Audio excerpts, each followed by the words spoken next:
В начале 20 века Куляб являлся самым крупным городом Восточной Бухары и имел 20 кварталов. Высоко были развиты различные виды ремесел, в том числе ткачество, высококачественные шелковые ткани, парча, алычи, куртачи, сюзанье, ювелирное дело, гончарное и кожевенное производство, столярное дело, а также производство ножей, конской сбруи, оружия и других металлических изделий. В городе была развита торговля, существовали базары. Куляб славился своими вышивками, гулдузи и чекан, которые имеют своеобразную неповторимую форму и расцветку. Впервые под нынешним своим названием город тому назад и на протяжении многих веков был важным политическим, торгово-экономическим и культурным центром огромной Хатлонской области.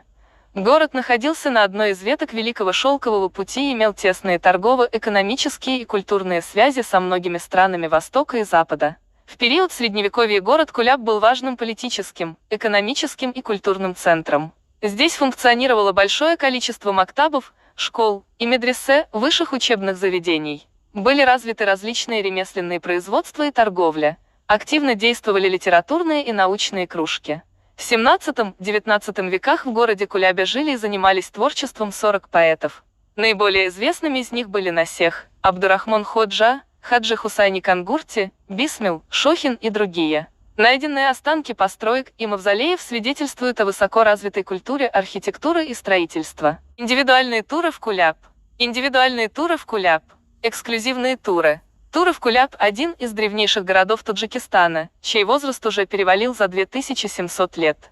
На протяжении многих веков он являлся важным торговым пунктом на маршруте Великого Шелкового пути. В центре города вы найдете мавзолей Мир Саида Али Хамадони, очень красивый многослойный. Портально-купольный мавзолей конца XIV века из жженого кирпича, который на сегодняшний день является местом паломничества как местных жителей, так и приезжих гостей. Новости Куляба и Хатлонской области. Куляб расположен в Южной Хатлонской области Таджикистана. Город находится в долине реки Яхсу, бассейн Пянджа, у подножия хребта Хазратишох, в 175 километрах к юго-востоку от города Душанбе. Куляб является третьим городом в республике. Население по оценке на 1 января 2015 года составляет 100 тысяч человек.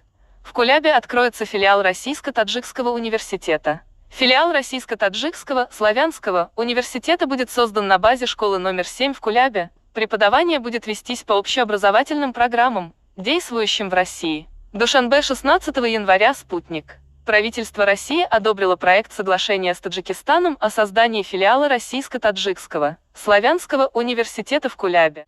Мы благодарны президенту и правительству республики, всему таджикскому народу за бережное и уважительное отношение к русскому языку, подчеркнула Матвиенко. Также сообщалось, что Россия отправила в Таджикистан 20 тонн учебников и пособий.